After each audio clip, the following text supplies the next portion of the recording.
All right, we've got quite a bit of sculptural work around the lab here, and I want to show you some pieces, talk about what makes a good figure sculpture. So here's this figure sculpture. Let's walk down. This one's one that we've talked about by Degas. It's impressionistic, but it's very well done because he understands the anatomy very well. There's a sculpture of a face. Let's come down here and take a look at this sculpture here. Really well done sculpture. The artist is very familiar with the anatomy. The bones feel natural. Everything feels like it is where it's supposed to be. One of the most challenging things to do as a sculptor is to create a piece that feels natural, looks realistic, and this right here is one of the biggest secrets to getting that right. It's understanding the skeleton. So first thing to understand is the curvature of the spine. See how it's got that nice curve right there? You need to get that right. The spine doesn't just go straight up and down. The next thing to keep in mind is the rib cage. The rib cage is round. So let's just start top to bottom. So we've got clavicles right here. Some people call them collarbones. If you look from above, can you see how it's got this sort of bow shape? They're not just straight flat lines. That's super important to keep in mind. Let's come around back. Scapula bones. You've got muscles that attach along here, muscles that attach through here and along here.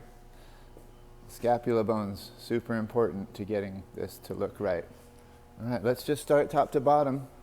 Look at all the bones. All right, so spine, not going to make you memorize that. Ribs, super important. Clavicle, scapula. We've got the humerus. The shoulder bone, super important.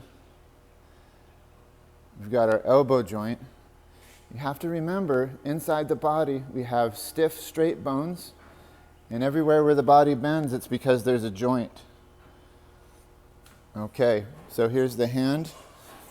If you have your thumb up and your hand in cupping shape, that's called supinated.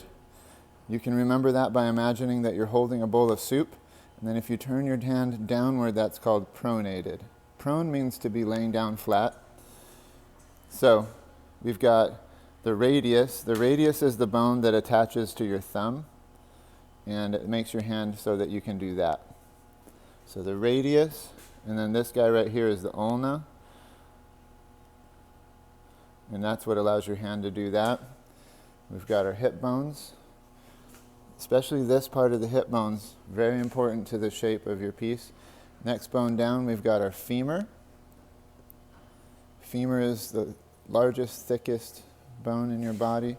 And then we've got the tibia and the fibula. And this guy's missing it, but we've got a little bone right here called the patella.